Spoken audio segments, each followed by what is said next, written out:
All right, welcome back, everybody, to Break the Record Live here. We are currently watching Nax try and go through potentially one of their last runs of day number 1 here. For those of you not aware, Break the Record Live, featuring Dark Souls Remastered, all bosses category, is a 3-day event where 7 of the top runners of this category have qualified for their chance to try and win a share of a $5,000 prize pool donated by our sponsor, Kaspersky. And we also have another sponsor, Twitch, as well. Thank you to both these companies for sponsoring this event right now. We are seeing one of our last runners here. We've got Nax from Canada currently playing through, trying to beat their current event PB of a 1:05:17. We are drawing ever closer. We are on the final half hour where Nax can basically decide to reset a run at any point. However, after that 30 minutes, the run is, that's it. It's the final run. You cannot reset, or if you do, it's done. And then we move on to day 2. With me, we do have 2 members of the Speedsouls community. We've got a community casters here. We've got Ben, and we've got Regal. Good evening, gamers. Hello. What's up, gamers? Gamers. With the capital G right there. I don't know what kind of pace Nax is on right now. I didn't notice the time when he killed Taurus, but I think he's probably looking for a sub 620 gargoyles. You can get lower than that, but that's kind of like a good starting point. That's not great because he got the fly up on the gargoyles, but this can still go well if he gets favorable pattern here, which he's getting a pretty good one. That was average, yeah. That was good for not getting the tail cut. Yeah.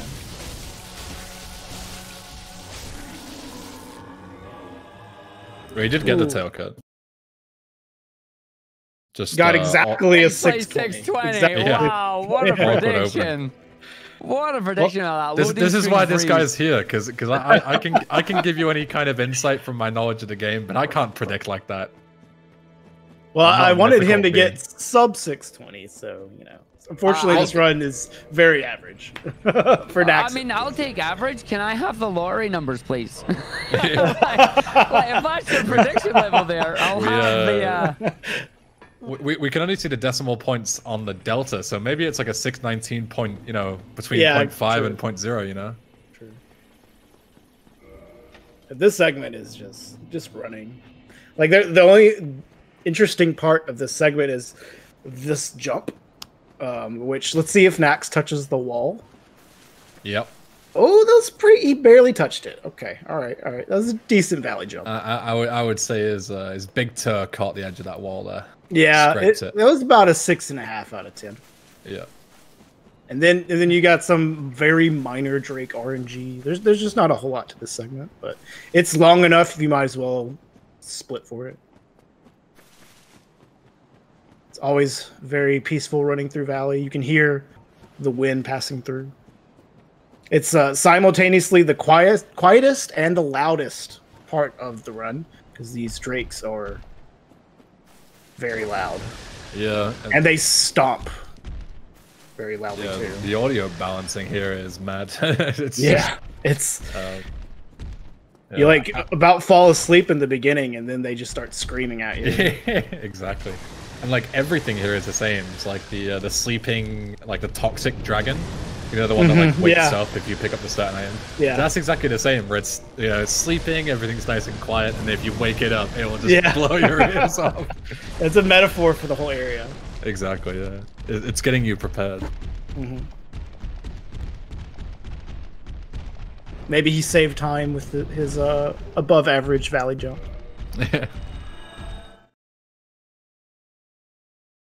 Oh, he lost time. Wow, insane. Oof.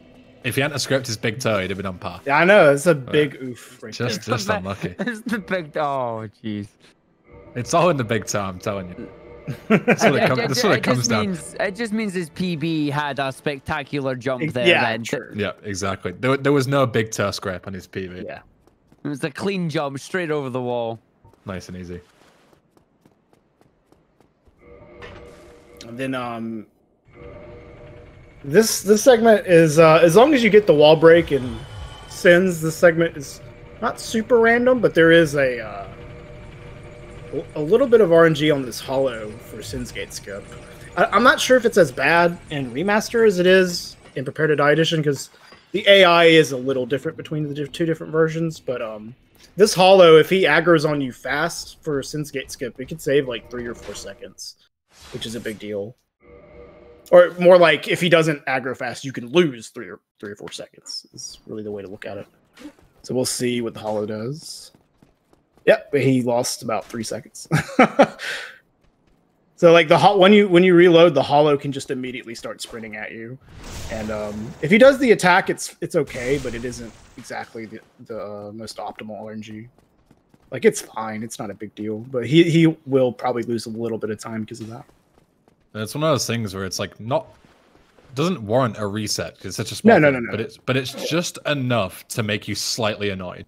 Yeah. And then that's where it begins, you know, because slight annoyances that then turns into more and more and more, and it just becomes like a knock-on effect. All the slight peeves just stack up in your brain. There are definitely heavier RNG parts of the run, but like, Prepare to Die Edition any %, that hollow is like a huge pain, because like losing 3 or 4 seconds to him is like actually a big deal in that run. In a category that's like an hour long, it's, you know, not as big a deal, but it does all add up, especially when we're trying to like break the record, for example. You want to be able to get those small bits of advantages on those margins to save as much time as possible. But this is a pretty decent pace for Nax right here.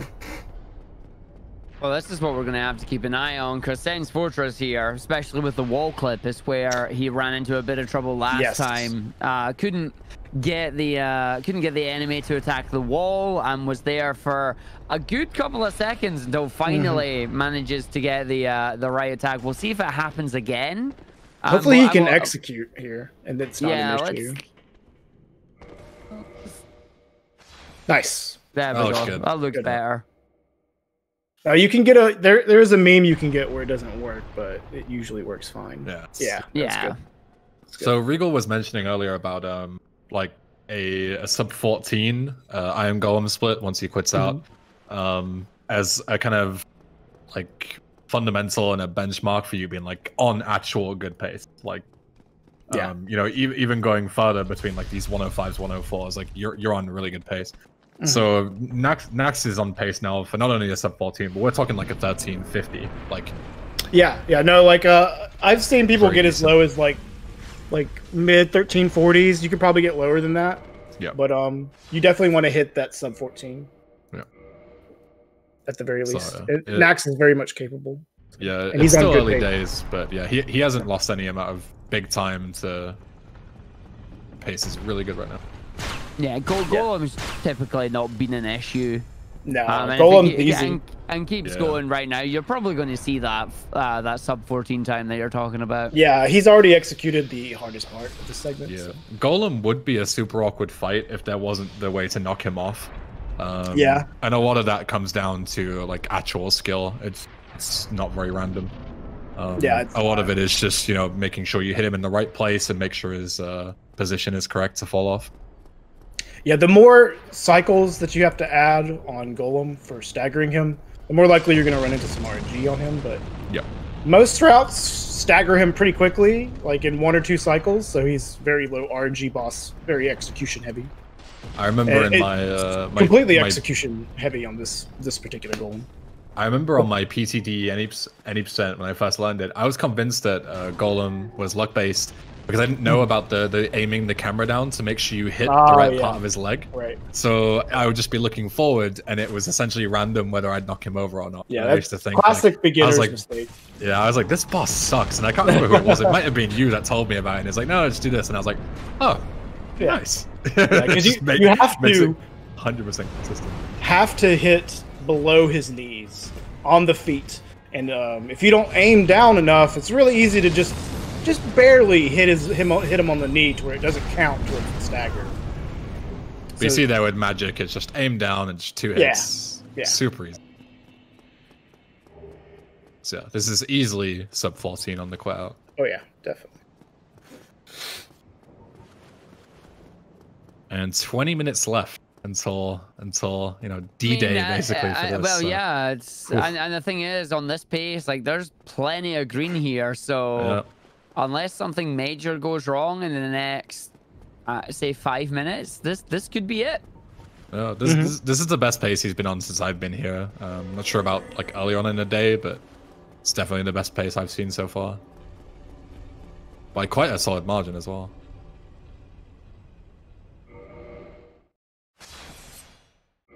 So 13:52 or 51 as even. well. Yeah. Nice, yeah. He's actually even with his PB. Yep. On that segment. Hopefully, no rafters memes. This is a really terrible area, especially in this run. Like, so in Prepare to Die edition, you'll have a thrusting sword when you're going through rafters, and you can just poke these guys. They start to block you, but you don't have that, so you have to do this really slow sorcery shot like Nax just did to get him out of your way. Honestly, that wasn't too bad because Dax wasn't at a big risk there, but he did lose time. Sometimes they'll aggro on you just as you're running past them, and it makes it really awkward to try to shoot them. So you'll like have to parry them and stuff. They're just a huge pain, and you can even get a dagger on that first ladder when you're entering the area, and just I'm not sure if it kills you in this run, but in many runs it does kill you if you don't heal. Like if you skip healing to save a little bit of time, you'll just get hit by a dagger and there's nothing you can do about it and you die. But Nax goes through pretty relatively fast right there. You just had to kill the one Painting Guardian. Yeah, another big issue with having to kill them rather than just like shoving them out of the way with the S-Stock or something like that, is that you actually have to wait until like, because their collision is still there until they're fully dead. So you have to not only stop, which then loses you time, but then you also have to wait for their death animation and then carry on, because otherwise you'll just get pushed off. Yeah, Nax was actually kind of far away, so it didn't matter there. But if you are close to them, then you just have to wait for them to fall off before you can even. And again, it's one of those just knock-on effects. Like you lose time in one place, then because of that you lose time in a second place. Yeah, they all start adding up really quickly. That attack is probably the scariest part of doing Silver Knight Archer Skip with the enemies. There is that wraparound attack that Sentinel does. It's really tricky to dodge that in Death Cam with these messed up controls, like these tank controls that you have while doing this particular skip. Like normally if you're just doing normal controls, it's pretty easy to dodge that attack, but it's actually kind of tricky to do it during the skip. So good job, Nax, actually just not getting hit by it. I think it might actually would kill him maybe with this HP. I'm not sure. But yeah, he's good. All right, so hopefully Nax can get a...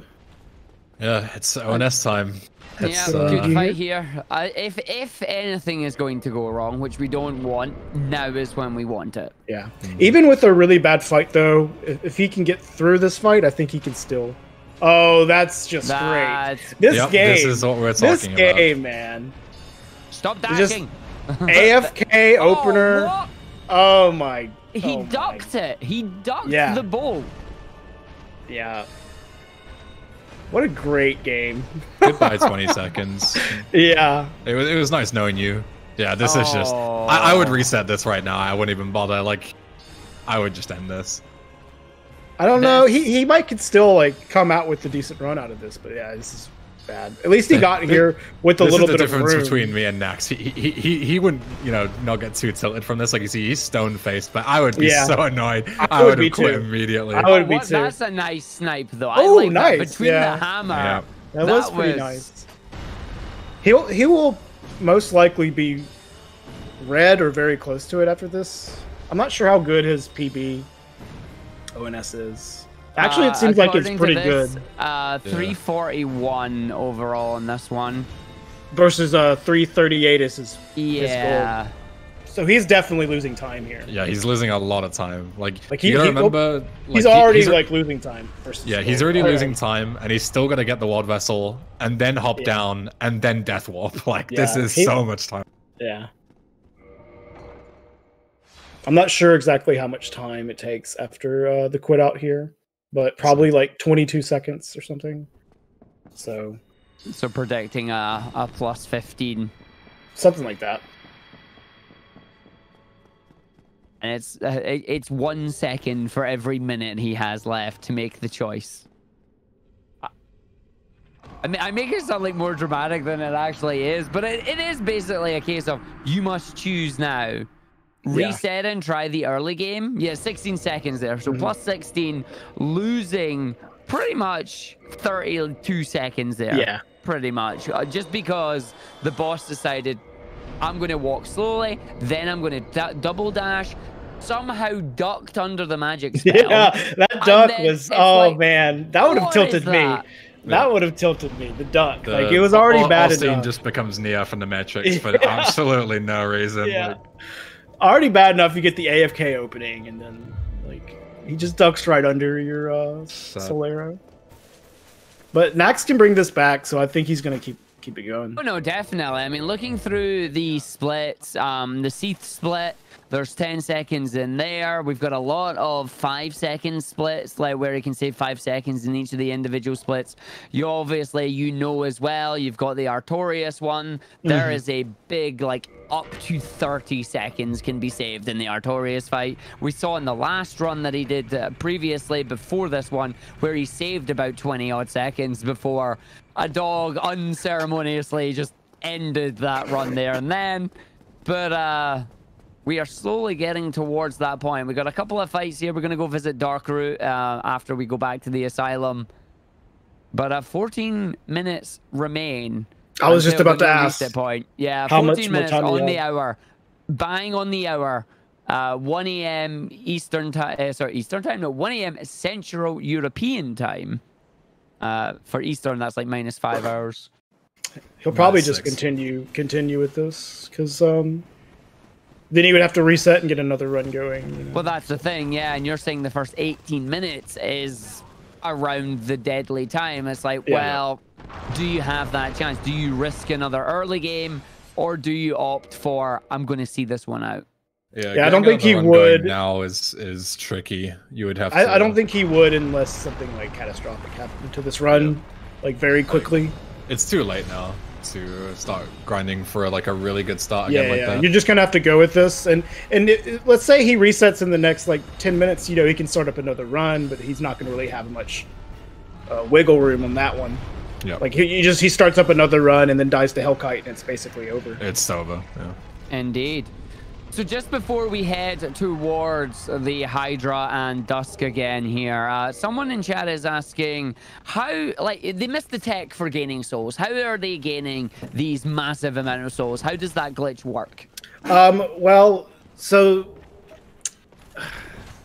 it's kind of tricky to explain. I have a description from Catalyst if you want me to relay. Sure, go ahead. You can fill in the gaps, because I also asked about this, because this is one of the remaster exclusive things where like Prepare to Die has its own version, and then this is a remaster version. So I had to look up exactly like what the difference is. So you use the brightness menu is the biggest part of it. I'm not exactly sure why. Ken didn't explain to me why exactly the brightness menu is relevant, but he just said it's buggy somehow. So essentially, using that, you can open 2 menus at the same time. And that allows you to manipulate a quantity inside of a prompt. If you don't know what a prompt is, it's one of those things where it's like, use so many items, and it prompts you how many you would like to use. So that is a remaster specific thing. So let's say if you want to use like a humanity or a soul that you have several of, you then get a prompt where you can use, between 1 and however many you have all at once. That's not possible to do in Prepare to Die Edition. And whenever you quit out, that prompt is set back to 99 rather than like the number that you have, or 1 or whatever it is. And then in Dark Souls Remaster, if you do the double menu, it will default to that. It won't normally go to that. Exactly. That's why the brightness menu is buggy, but I don't know why specifically that menu, but yeah, exactly. So if you try and use a consumable like a humanity or a soul, and then the quantity appears, you can use a previously stored quantity. So the previously stored one in this case is 99 from quitting out. You can also do it all the way up to 999 by just creating a prompt. For example, if you buy 999 wooden arrows, you can then go to drop them, and it will give you a prompt to tell you how many you would like to drop. And then you can use that previously stored prompt to then use 999 of a soul, even though you don't own that many. Yeah. Yeah, so basically the double menu, when you have that open and you open up a prompt, it will inject that like stored prompt from your memory into the prompt that you open. So if you don't really need the brightness menu, but it is a useful way of doing it. You can do it through different methods without using the brightness menu, but the brightness menu specifically, you can get the double menu with using just your controller. Normally, in order to get a double menu, you have to use prompt swap using the mouse and the controller combined. Yeah. But that's a little slow because you have to reach over to your mouse and do stuff on your controller. I think that was the original way it was done, right? And then the brightness menu came afterwards. Well, yeah, that was pretty big too because on console players couldn't do the dupe at all because it required a mouse cursor in order to get the double menu. But the brightness menu, you can specifically do it for whatever reason. Like it lets you do it with the controller, just controller inputs. So it's a comfy way of doing it. So a lot of runners ended up learning how to do it that way. But you just need to get a double menu to come up, and then whatever quantity you have stored in your memory, it's going to inject that into that quantity prompt. And when you go through a loading screen, the value goes to the default value. Which in Prepare to Die Edition is 99. I believe it is. But in the remaster, it doesn't go straight to 99. It goes to 0. And then you can just D-pad down, and it goes to 99. Yeah. Exactly. And then, of course, like you said, with the 999 arrows, you can do that as well. Yeah. I don't think anyone really knows why it injects that like quantity with the two menus up. I imagine it's just some sort of failsafe, but exactly like it's just people guessing, theories as to why it happens. Yeah. That's like the only part I'm not sure why it does that, but yeah. Yeah. It does, which is quite nice. And that's how quantity storage works as well. Yeah, which is essentially the Prepare to Die edition like equivalent. Yeah. Because that same bug using like the brightness menu and stuff, I assume doesn't exist, at least in the same way. So instead what you do is you do the same thing, but you use a prompt in order to sell to Framt. Yeah, which you can do that in this game as well, but you have to do it differently. Yeah. So you can sell like 999 boss souls to Framt and ends up with like 8 billion souls when you only have one. One of the like nicknames for this glitch in the remaster is called Pocket Framt because it's similar to the Framt dupe. Yeah. But you can just do it in your pocket without having. Yeah, I haven't heard that name, but yeah, that's good. It's a clever name. I like it. Considering you can Dark Souls community Speedsouls naming conventions, that's a pretty good one. Usually a lot of them are quite bad. Like what? Like meme rolls? Meme rolls, yeah. is one that comes to mind. Yeah. I remember when meme rolls got named. From what I can recall, it was we just thought it looked so dumb. We thought it was like a huge meme, so we just called it meme rolls. Yeah. It just kind of stuck.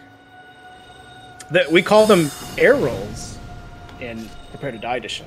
But in Remaster, we call them meme rolls because this game's a meme. The 5-head PTD players. Yeah, exactly. Versus the 3-head. The 3-head. Yeah, Crapple Mage, the name for the route. That's another great name. Mage. Poop Walk is a good one. Yeah, it's a classic. I mean, Poop Walk's pretty well named if you've seen the glitch. Yeah. If you know, you know. Yeah, exactly. Okay, Nax pulling back his time a bit here.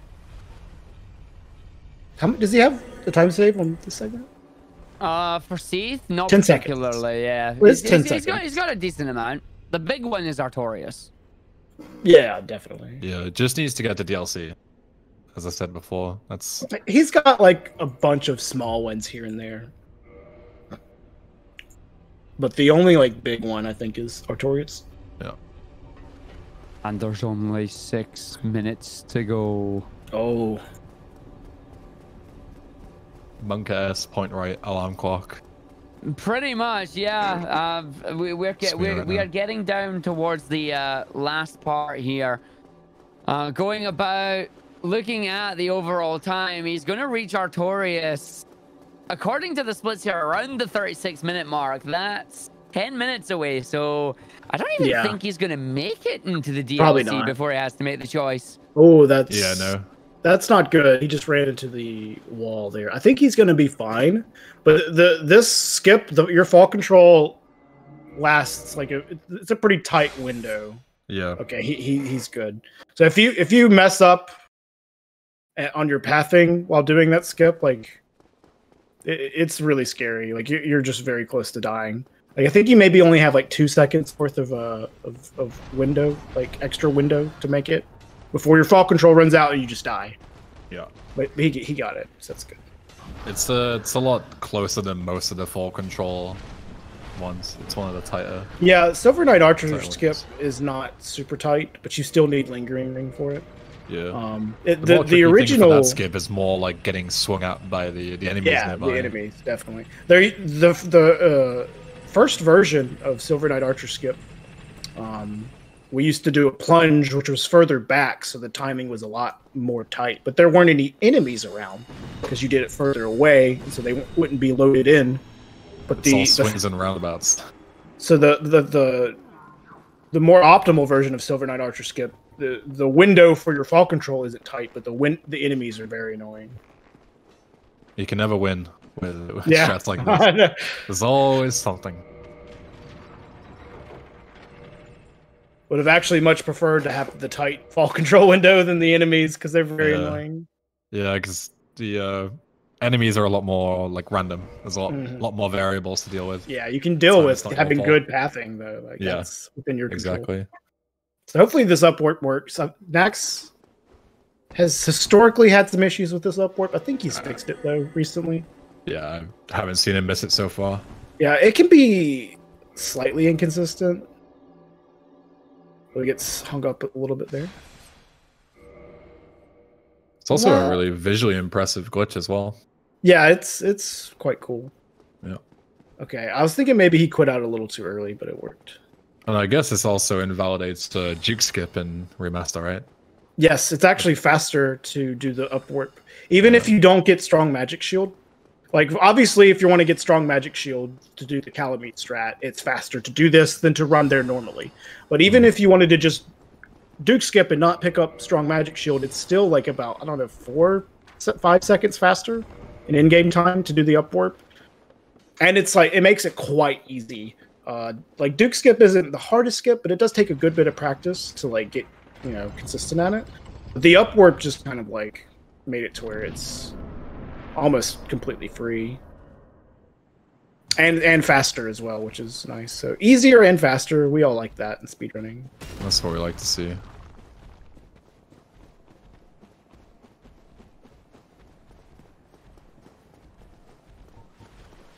I think the last run, Nax had to quit out here because he didn't get a jump. It's actually really easy to not get a jump because you're like sliding on this crystal right here. Like as soon as you like hit that slope part of it, like you're sliding, and it's really like difficult to control your character. So I remember seeing like when this was found. I remember watching Capitane like practice this for oh my gosh, Nax, hours. I think.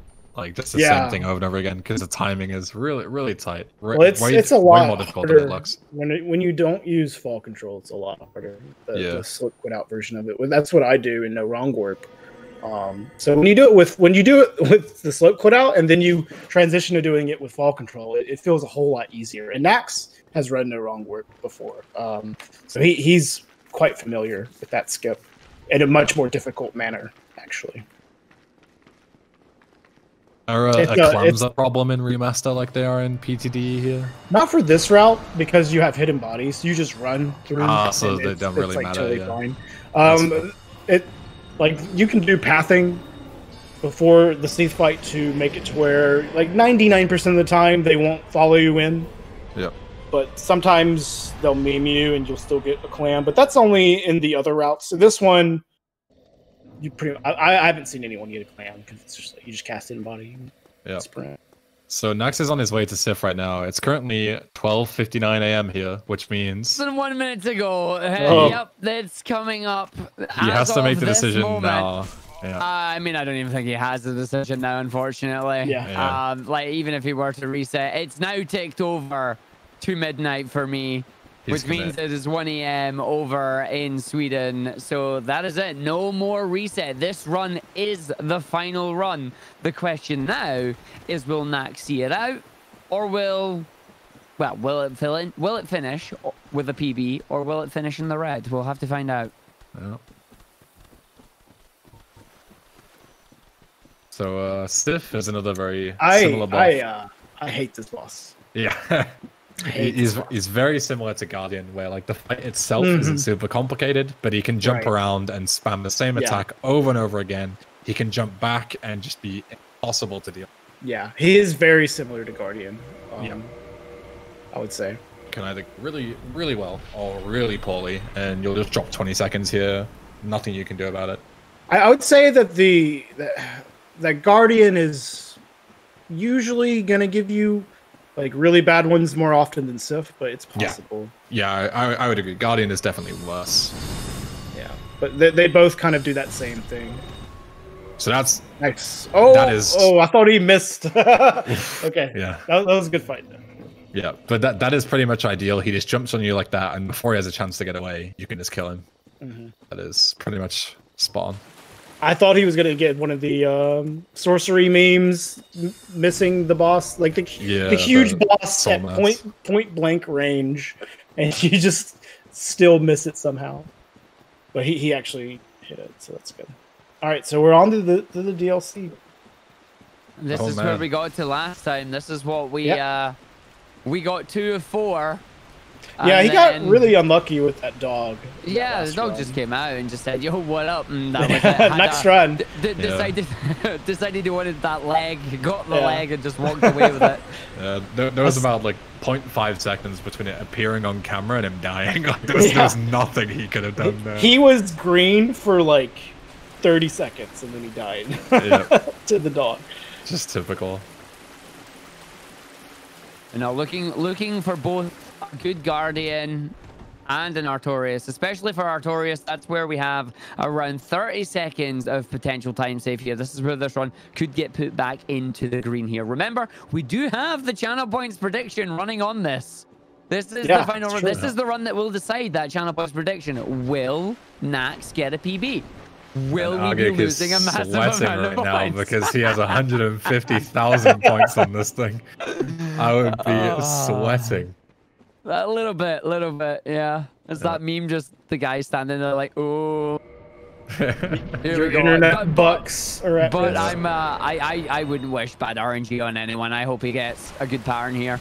Let's see. Yeah, me too. Definitely. Well, not the worst opening. Yeah, that's average. Yeah, that's good. Yeah.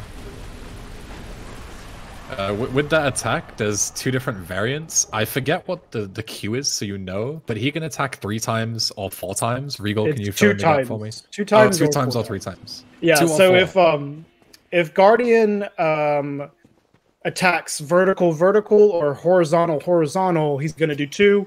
If he alternates vertical horizontal, then he's gonna do 4.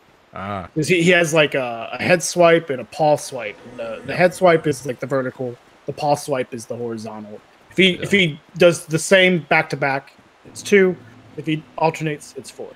It's a very tiny thing that I always forget, but it's very important if you get it in the opening. Because if you think it's a 2 hit, you turn around, it's a 4, dead instantly. Like you will just turn and walk right into it. Yeah. So it's very important to be vigilant there on that. And like when you know that the attack sequence is about to end, you can very quickly just hit him as soon as it ends. Exactly, yeah. So you get a really fast punish if you just know. Yep. All right, fingers crossed. No flips. Yeah, no flips. That's the main one. I'm not too familiar with Artorias opening, so I'm interested to learn every time I see someone get to this boss. It's been a while. Oh, he hit him before same as last time, yeah. Oh, nice. That. Oof. Oh, okay, he missed that one. Okay. He got a pretty nice soul spear on him after that roll away, which kind of salvaged that fight. That was pretty good. Not the best, but you know, could have definitely been worse. Yep.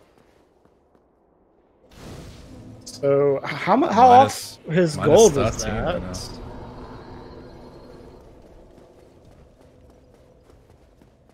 That was 4 seconds off his gold. Not too bad. With a miss for a fight like that. Yeah, with a miss spear. For a fight like that, like pretty happy. And the run's back in the green, so. Yep. And he still has more time to save. He has he's a decent chunk on Manus, I believe. He's got around 13 on Manus. Yeah. He also has a good amount for Nito as well. He's got about another 10 in Nito there.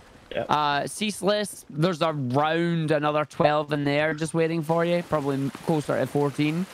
So we've got a bulk of time save still coming through the rest of the run here. Yeah. And then, of course, you have the Gwyn fight as well. Extra 5 sitting waiting. Yeah. So still, overall, you're looking around the potential to save around an extra 20 seconds overall on top of what the current time is. So potentially 32 seconds overall is what we're looking to save here. Yeah. I don't think Calamite is nice. I don't think his PB Calamite was like super great RNG or anything. So even if he gets just like a normal Calamite fight, it'll probably be enough to tie his PB, I'm guessing. We will find out. There goes the spell. We now have the strong magic shield. Allows you to just tank Calamite, which was never known to be possible for a long time. Yes, this was actually found by some random guy that just came into the Discord one day. And was like, look what we managed to be able to pull off on Calamite. And then Kamul takes it and optimizes it and figures out how to make it fast. And it's been a strat since. It's only used in a couple routes right now. It's used in 100% for Prepare to Die edition. And it's used in this all bosses route for the remaster. Oh, I think please. 100% has a little more damage, so I think it's a little bit easier. And also, Prepare to Die edition, the spells aren't as finicky with their casting distance as they are in the remaster. So I think it's a little bit easier in Prepare to Die edition in general. Yeah. So that's still really cool, like really cool strat. Regal, is Calamite's movements here? Is it scripted? Is this random? It's random. No, it's random. Okay. Yeah. Mm-hmm. I'm getting bad luck so far. That's 3 yeah, for 3 but this is the common RNG. Like it's pretty rare that he does anything other than this. So you know, this is what you will usually see. Is just this back to back. Sometimes you'll see one good cycle, maybe 2. Yeah, see, like it was basically even with his PB. Yeah. He didn't get any great RNG there. So. That's what I was expecting. And now he has a decent time save on Manus here. And Manus can be random as well, so definitely not guaranteed to get the full 12 seconds, I think it was. Yeah. But he can definitely make up a little bit of time here. Yeah, we were talking earlier, Duck and I, about the rain attack that Manus can do, and you're just stuck running around like an idiot. Like, this fight is tough. Really tough. This is a fun fight when you're doing it with melee. Yeah. I don't think it's like really awful with magic, but I think it kind of loses some of the skill. That you can get a lot of value on the margins with the melee move swap fights on Manus, but it's a little more simplistic of a fight with magic. From memory as well, the run here is pretty tricky. A lot of enemies that can fling a lot of spells at you.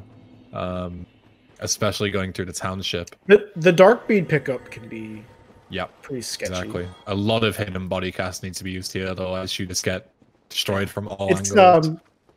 Since you don't pick up the crest key and you skip Goff, it's not as bad as like it would be otherwise, because you don't have to go to the mimic and get the crest key and all that. Yeah. But still, like this, like he was totally unscathed right there. Didn't look like anything was going wrong on that dark bead pickup. But sometimes those guys just aggro really early, and then they're like attacking you while you're in the pickup animation. It's not fun. It looks super simple, but you watch him do that 10 times, he will not get that same treatment every other time. I mean, he would have probably still been fine, but it would have probably looked a lot sketchier. Yep. There's the fog gate skip coming up here.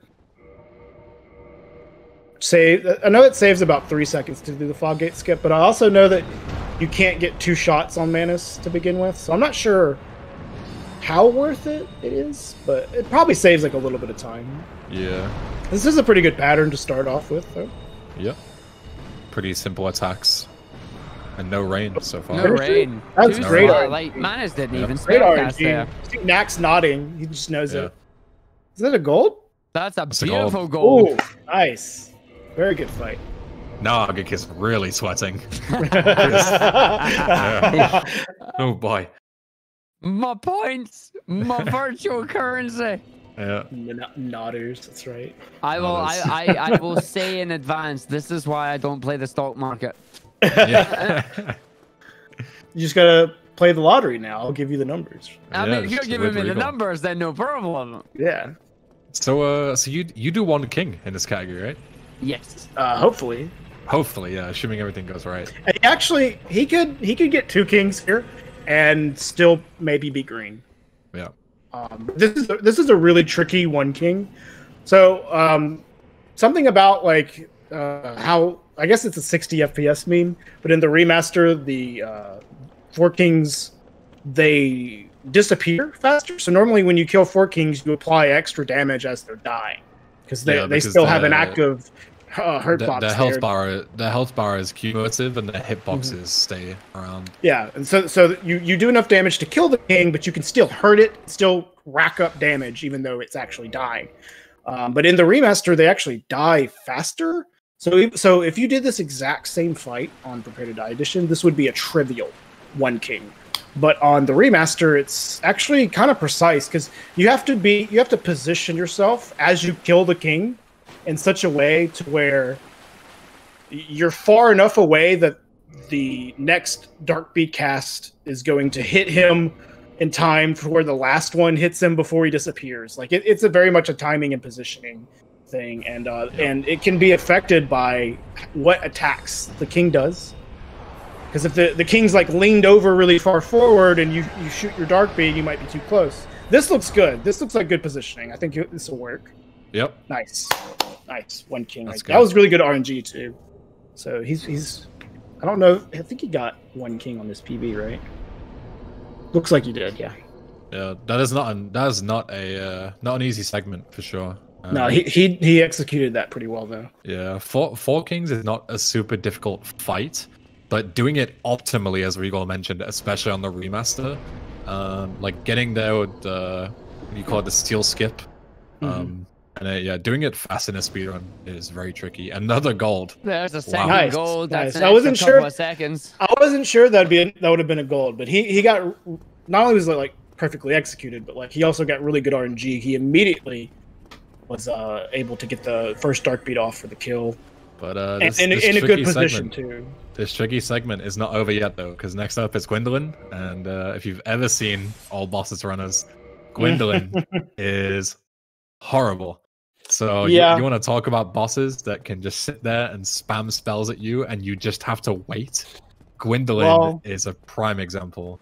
It's a little better in this route than it used to be and in other routes, because you can you actually can just cast that strong magic shield that you get actually has utility outside of kill me.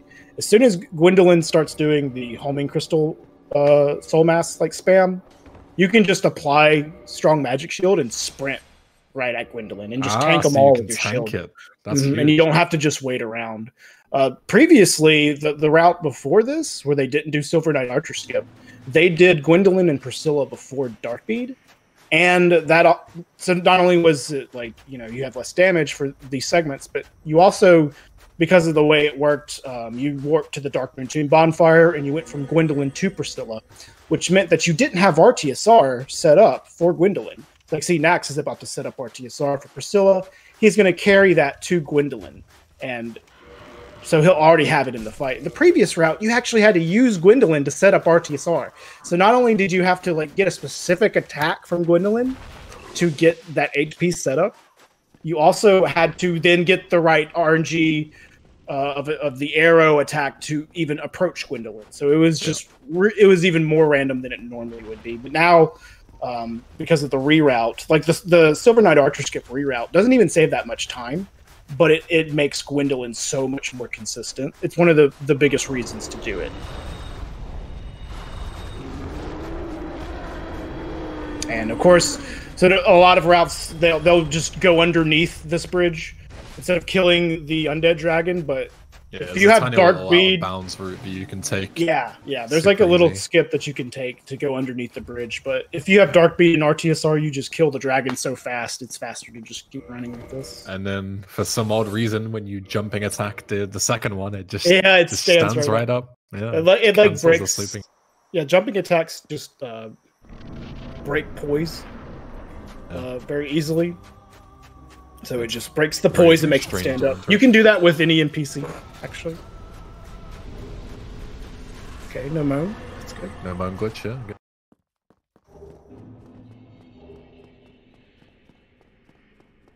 So clean Priscilla. Don't think anything went particularly wrong there. The biggest worry I would say with Gwendolyn is, like I said, you can use that strong magic shield tech to just make the soul mass spam irrelevant, but there's a chance that I think it depends on your reaction speed. But you see the soul mass cast, you cast strong magic shield, and then Gwendolyn immediately does the fast long range like magic missile and kills you during the cast animation. Oh yeah. So hopefully that doesn't happen. I think if you have good reaction speed to it, you're fine. But I've definitely seen some good runs just randomly die while casting strong magic shield on Gwendolyn because they just get the long range soul arrow. Yeah, that's epic. So I would say that's probably the scariest thing that could happen. Obviously he can lose a little bit of time to RNG, but Gwendolyn isn't quite as random in this route as it is for others. Yeah, melee builds just do not work with Gwendolyn properly. But... No.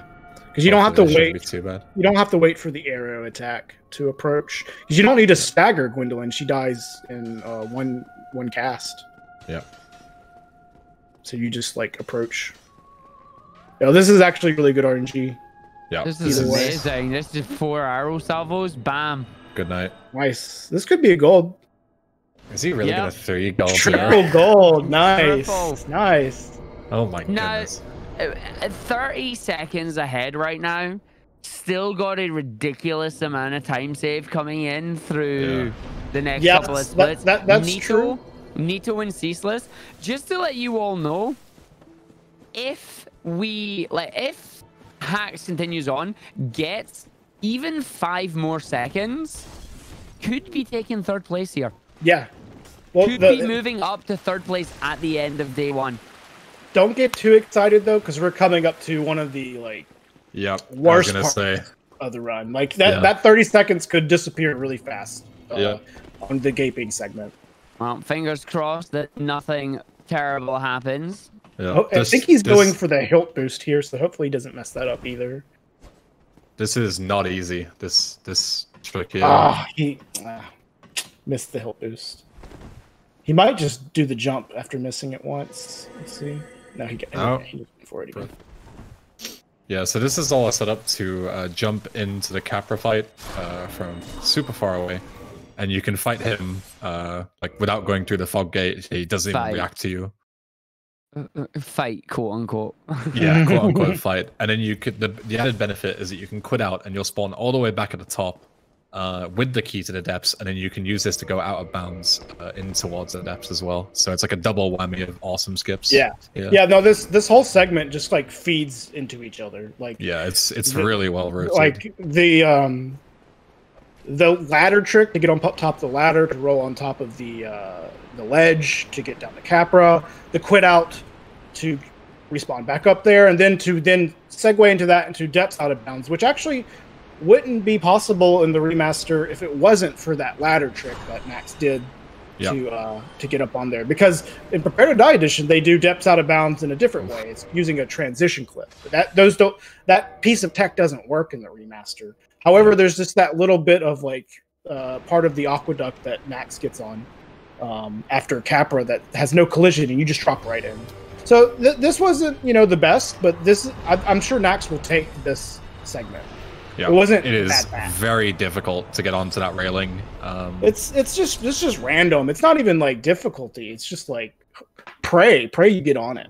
Yeah, exactly. So yeah, pretty much even. Take that. Yeah, honestly, definitely not ideal, but he will take that. I mean, losing only a second overall there is not terrible. And yeah, considering I don't know how much he lost versus his gold. It was only a couple of seconds. It was a couple of seconds. Yeah, he wasn't losing a massive amount. The main thing is, as I said, we've got Nito and Ceaseless are the next two splits here. This is where a lot of time save is. It's like we've got 10 seconds on 11 and 12 actually on both of these. Yeah, you can be like minus 50 at this. And I would say you have a lot of control for these segments. There isn't a whole lot of stuff that can cause you to lose time, but there definitely is a little bit. So I wouldn't be surprised to see him save at least a little bit of time on these segments. Yeah, hopping down Catacombs and Tomb of the Giants is made pretty trivial because you can just fling yourself all the way down with full control, especially for this first section. Nax can certainly make a mistake, but yeah, for the most part, this is within his control to save time here. Most of the time losses here will be human error. Right. Looking over at the ahead or behind of PB right now is minus 28. That magic number we're looking for is minus 35. If he can get to 35 seconds ahead of his PB, that puts him in the third place towards the end of this first day here. It's funny how I mentioned about the fall control jumping down here, and then I realized, all right, you just meme roll. Of course, it's remastered. just meme roll down, dude. Of course. Lol. Yeah, how silly of me to forget. Yeah, that's Pinwheel. We were talking about that earlier as well with Duck, where that boss can go wrong, but most of the time it's just one and done. Usually, when it goes wrong, it's because you get a stored roll. Yeah.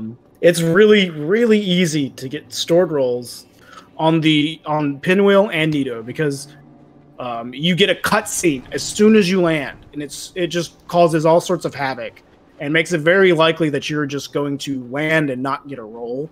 And that little bit of time you spent in that stagger animation can cause you to get hit by the Pinwheel clones and get you killed. Even if you have like a basically flawless fight, you just run up to them and shoot them. But then you head to the ladder because you got a stored roll. The clones just shoot you and stagger you and you die. I have died to that against Pinwheel. Yeah, it's the worst thing as well because you just drop dead when you're waiting for like the wall to disappear. Like there's nothing else you can do. Just wait. It's a meme, but like you run this game enough, you're gonna die to Pinwheel. It's gonna happen. And then I'm not sure exactly how much a scream from Neo affects time loss here, Regal. It shouldn't be too bad because he can approach. Nito, it's much worse in melee routes because you can't approach Nito. You don't have hidden body and you don't have any magic, so you just have to wait for Nito to approach you, which he will not do while he is screaming. So it will be a time loss if he gets a scream, but it won't be nearly as bad as it would be for other routes. Yeah, the best thing about magic here is that you can just sit and pick him off from a distance. Yeah. Whereas if you were using a melee build, you would have to basically tank a bunch of different.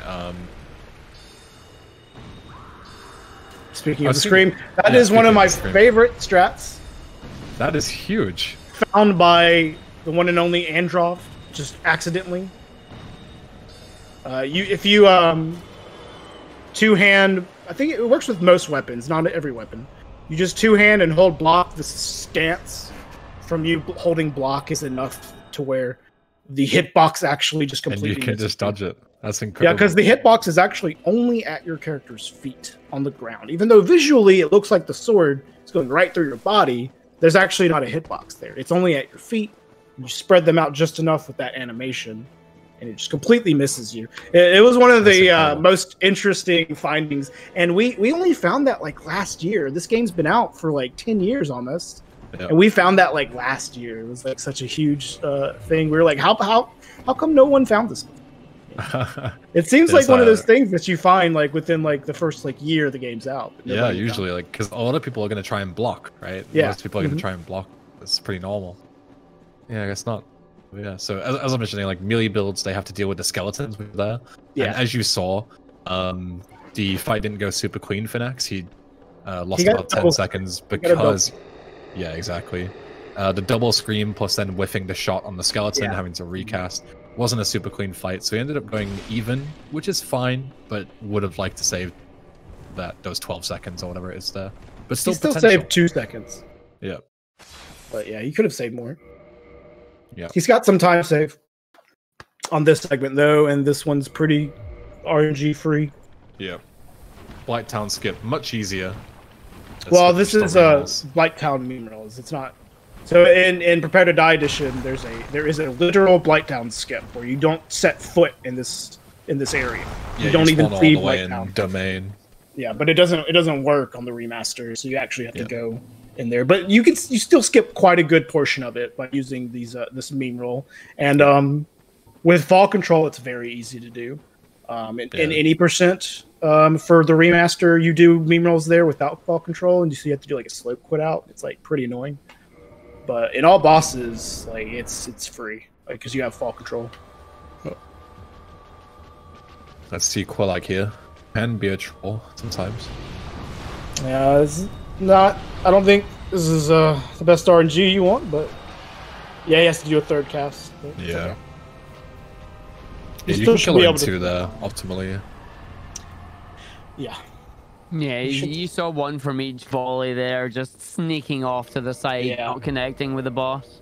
Yeah, she takes extra damage on the lady part of the spider, but when she jumps over you like that, there's not really a good opportunity. You just kind of want to run under her and shoot the back part of the spider. Yep. But I think you can two-shot her if you land like all the beads, even if you don't hit the woman part. Yeah. But Nax just missed it. But that's okay. That's not a huge time loss. He can still get most of this time save he has here. And Ceaseless is a pretty trivial boss as well. That's one of the goofiest looking RTSR setups there, where you just run down the slope and it just damages you just enough. Yeah, that's another no jump or anything. Remaster versus Prepare to Die edition difference. You actually get staggered on that fall in Prepare to Die edition. So what you want to do is a roll in the middle of the fall, where you don't actually stagger, but you still take damage. In the remaster, you just sprint down. It doesn't matter. Yeah, you just stick to it like glue. Yeah. You just keep running, and it's fine. Incredible. So just unless Nax misses, this should just be a couple dark beads, and then I'm guessing he's going to probably save like 9 or 10 seconds here. Yeah, with this really insane amount of damage, Ceaseless is very trivial. Doesn't even get a hit off. Let's see how much times he saves here. 11. Wow. 11, nice. 10.5. 10.5. Yeah.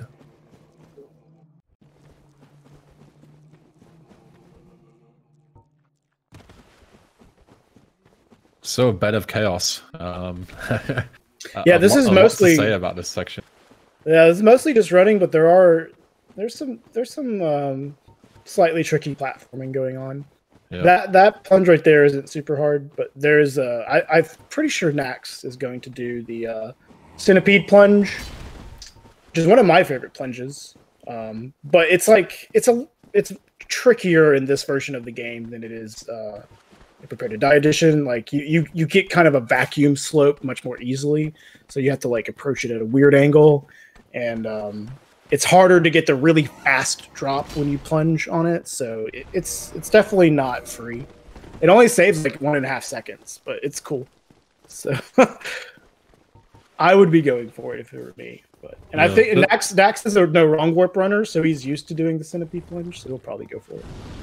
The most interesting thing to me about this section as well is you have three bosses, and it's a copy and pasted Asylum Demon, which is really lazy. Yeah. And it even has like the fact that you can plunge it from the top, like the elevator quit out that you see. Then you have Centipede Demon, which is unironically a really good boss. And then you have Bed of Chaos, which is arguably the worst boss in the game. Did you say Centipede is unironically a really good boss? Yeah, maybe not in the speedrun. Disagree with you on that one. Okay, what makes Centipede a bad boss? The camera is awful, and if you stay at a distance from him, all he does is just throw his arm at you over and over and over again until he approaches you. It's extremely annoying. You can go to the center and fight him, but the whole time the camera is just wigging out on you. And like the best way to fight him is just by spamming magic at him from a distance, which isn't even that interesting to fight. But the camera, I would say, is less Centipede's fault and more so the the actual mechanics of the game, right? Sure, but the camera doesn't wig out on other bosses as much. Yeah. Like I would blame more so the arena. I would include the arena with the boss fight, though. You know what I'm saying? That's fair enough. Like what I meant to say was, a slight correction is like Centipede as a boss concept. It's actually a cool looking boss. I'll give you that. Yeah. It looks cool, and it's the idea of the fact that you're fighting them in lava. Yeah. Exactly. Sure. I would say not the best executed, but not the best executed, exactly. But that is exactly the same with Bed of Chaos, right? Bed of Chaos is an interesting boss in theory. Yeah. But it's just really even poorly worse executed than Centipede. Though. Exactly. Yeah. The Bed of Chaos is a lot better for speedrunning than it is casually, though. But still, Gentoff had that run earlier that just even though he hit the bombs, didn't have an issue with that, just got firestormed in the tunnel. Yeah, and which you can avoid firestorm, but sometimes it's just out to get you. You get really bad pattern on the jets that come out of the ground, and you just die. It's awful. Yeah, you dodge to one place and just get hit right again. Yeah. There's also just the risk of doing no bow Toki bombs, where it's not really hard to aim, especially because they're using the mouse, and in Remaster the mouse controls are pretty good, but you just don't have that level of precision that you have with the bow reticle. So you're kind of you're using your character's head, but that's not super precise or reliable, so you kind of just have to gauge it as best as you can. Yeah, and especially you don't compared to when you're using a bow and it has a proper crosshair. Right, it shows you exactly where you're shooting. It also where you stand matters for the bombs too. So you want to stop in a specific spot, and you want to do this all very quickly and seamlessly because it's a speed run. And adding all that together makes it definitely a thing that you miss these bombs, even though they're not super precise.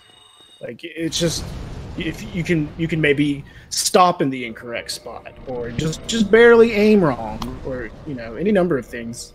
I mean, wasn't there an entire Kata meme where it was talking about not missing Toki bombs? Wasn't that Kata missed Toki bombs on world record pace many times. Yeah. And I would probably 6 times he's done that. Super easy to do. There is a reference, I'm unsure if they use it on Remaster, we'll see, where you line up at a certain spot and then you backstep. They don't. The backstep has become a thing of the past because it's faster to just stand in the right spot. But that used to be the strat, is to backstep. The reason you did the backstep is because those are good. So the Bed of Chaos swings its branch arm. Oh god! Oh no! And good night. And the hands are up. Oh no! No, that's worst case scenario. Yeah. There's nothing you can do about that. Perfect fight. He's ending it there as well. Yeah, I mean the run back to Bed of Chaos at that point is too long. No, that's minutes. Yeah, what a it's way over. to end the day. That is literally the end. That is how we have to call out day one. We have to. That was the thing was, I was waiting to try and get a moment there just to say 40 seconds ahead there. Yeah. That is a third place time. That is going to be an amazing finish. And then you were just saying about the firestorms, and just as he was rolling through there, that's it. They popped up. And you saw it in Nax's face there, just the arms up immediately, just well, Guess I die the now.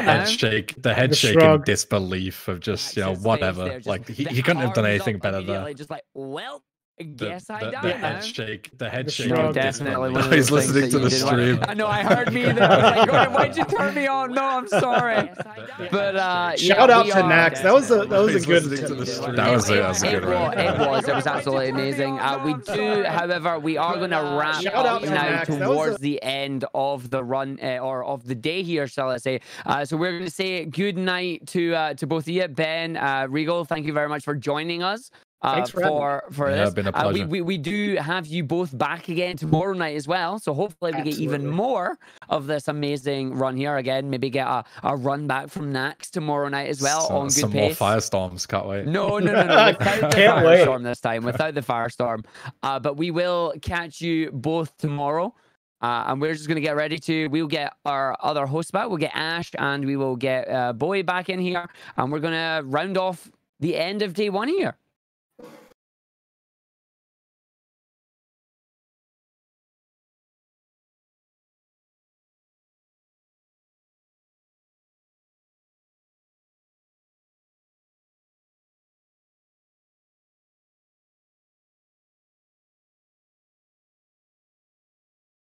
Yeah, I believe so. Hello. Hello. I'm here. I think you're here as well. I believe we are here. I am very good. How are you? I'm still alive. It's been a long one, but we're still alive. Fantastic to hear from Bennett and Regal there during that last one. Fun stuff to listen to. Bit of a crikey, we're showing up again. We should all be here, hopefully.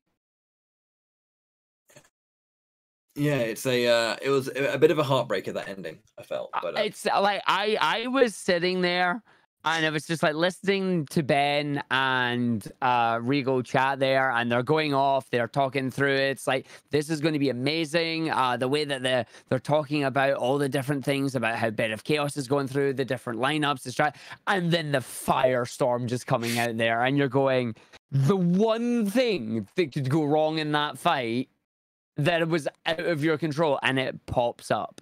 And it is just one of those moments. And it's like, you want to end a day like that, especially a run that was 40 seconds ahead, you know? Like that was a good run. Yeah, I mean, sadly, it's not the only run that was taken by Firestorm. I believe it was. Oh God, was it? It was Gentov. Gentov, yeah. Gentov was like on an absolute slammer. I think it was maybe about a couple of minutes ahead, minute and a half. And yeah, I think it was about 2 minutes at that point. So they were on a event pace, and I think even a PB pace. So yeah, I think they were also looking to push into 6th place as well and beat out Mintius, which was an interesting bit to it too. So we had 2 run like that and end in a bit of an unfortunate way. But yeah, that is cool. That's the end of day 1. A bit of an explosive end, because I was pretty much like shouting in all caps in like different chats I shouldn't be chatting, because it just felt so sad to see. Yeah, it's whilst it's kind of we've had like some low points and some unfortunate run enders, we've also had some really fantastic runs as well. Of course, everyone has put in times that obviously puts them onto the leaderboard as a whole. But as well as that, we do obviously have those runs that, also we've had, I think, one actual true PB from, I believe, Dan Flesh, and got not only an event PB, but an actual true PB as well with the 103.43. So whilst we didn't see a record today, we did have some very successful runs from everybody, really. Everyone posted a good time. Catalyst came incredibly close. I think he's about 14 seconds off right now, that time that he got. Yeah, so an interesting way to look at it. If we could get the leaderboard, I'm not sure if we can get the leaderboard on this screen, but if we could get it, it'd be great. Yeah, but day 1's done. That's 24 hours, well, 12 of the 36 hours that will be allowed for our runners. Looking ahead, though, I mean, kind of like, who do we think from what we saw today is going to be really pushing the boundaries tomorrow? Because like, obviously Nax had an incredible run to end off that day. I felt like we haven't seen the true strength of Olsku today, but potentially more tomorrow, I think. To be fair, Olsku, I think, has also some of the least attempts in the entirety of the group. And I mean, just RNG just happens. We don't know whether Olsku can pull a good run tomorrow. I mean, they have the capability. It's just a matter of executing when it comes to, like we saw runs die left and right today to things that are just not even in our control and just unfortunate events. So yeah, I don't know. I feel like I want to say Dan and Nax have a lot of potential. Even Iron Boy, if we're like talking about even like the other parts of like the other standings, like Iron Boy, Mintius, we saw a lot of improvement from them today. I think that they can get fairly good during the course of this event and manage to get some good runs in with RNG on their side, hopefully, and be able to get like maybe even set PBs for themselves in the event, if anything. Like we're seeing consistency in some of these runners. Like even Iron Boy has like what 5 completed attempts out of 15. That's a lot for one day. Yeah, he really put the pedal to the metal today. Got like I think had the most completed runs, and I think the most consistent improvements on every single one. I think they got maybe 3 event PBs, like the initial time posted, and I think 3 more. So consistently hitting those times is showing, so as you say, some nice consistency. But yeah, we've seen those moments where Iron Boy looks like he can definitely get below that 110 during this weekend, and potentially even push up a true PB as well, because we know that his qualifying time was a 108.53, I think. So definitely viable. But yeah, it's we've definitely seen what the game can throw at our runners. Some tricky moments, some out of nowhere death, like that poor like the one that Nax lost before, to the dog on the way down. That dog came out of nowhere. Like you literally you look back at the footage and you're going, and he's heading towards Calamity. Where'd the dog come from? Like, what was that? Yeah, one of those unfortunate things when you are trying to set up with the HP that you're playing with, it can be taken away what is left in a moment. But that's the risk and the reward that you get for doing it. So yeah, that's part of the run. Everyone seems to be in good spirits, though. We managed to see all of the runners put in a fair chunk of time. I know that obviously it was Friday, so certain players were struggling a bit to kind of get into the run. Obviously, Mintius had work, so kind of had to come in a little bit later. Perhaps we'll see a little bit more of them tomorrow on a Saturday. And this is kind of where it will change a little bit, because obviously we've had our first day down, and I mean earlier we were musing with some of the commentators about, you know, how runners are going to approach this. What's the strategy? What do we want to do? You know, what are the runners? How do they want to approach these kinds of things? And how will that strategy change over the course of the weekend? You know, are we going to go like into just grind, just reset, or are we going to see a little bit more of perhaps pigeonholed, focused like practice, get certain things done? You know, maybe try and have a look at what are the things that are causing them to lose runs, and then, you know, work on those to bring them back in the following days. Right. Is there something you want to see from our runners? Are you asking me or Ash? Yeah, sorry, Ash. I mean, if I was one of these runners, I'd be just kind of glad that I could set a time today, sort of get the first day nerves out of my system, and then just like you said, look at what went wrong today and see what I can work on before the next set of runs tomorrow, so that I'm ready. I'm prepared. These things do not happen to me again. I'm looking to, you know, smoothen out these segments and get that run in that I want. I hope, like, I think that's what we're gonna see tomorrow. I feel like we're just gonna see a lot more consistency and just overall much better runs on the second day. I'm excited for that. Same. Is there anything you kind of feel like taking away from what you've seen from the runners? Maybe there's something that you could like potentially predict that, you know, a runner or two might try tomorrow? I definitely want to see Olsku come back tomorrow, come back swinging, see that the standings have changed, see that he's been knocked down to 3rd there, and be like, no, this is my turn. Time to push up there, and see both Dan and Olsku try and catch up to Catalyst there, and just push that times even lower.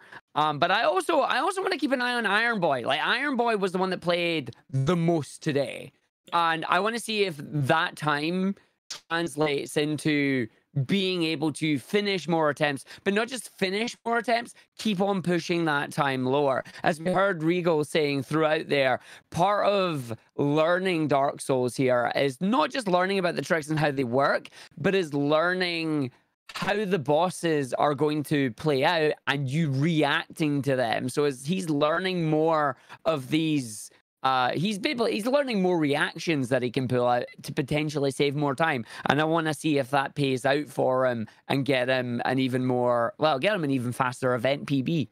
Yeah. Yeah, for sure, for sure. I think one thing I want to see as well, I mean, Gentov, hasn't posted the best time right now, but we've seen the paces that he's able to put out. So tomorrow, I'm going to be keeping my eye on Gentov. We're definitely looking at that 111, potentially even a 110 kind of time. We'll hopefully see that as well. Over the course of the day, though, it looks like roughly that everyone's kind of ended up, I think, apart from Oldsku and Dan Flesh having a swap, I think, apart from that swap, everyone's kind of ended up roughly in their qualification times. So, looks like that's a nice consistency to see. We'll see what can happen on day 2, however. But yeah, we don't want to hold on too long. We want to make sure everyone can get to bed, get some sleep, get some rest, be ready for tomorrow.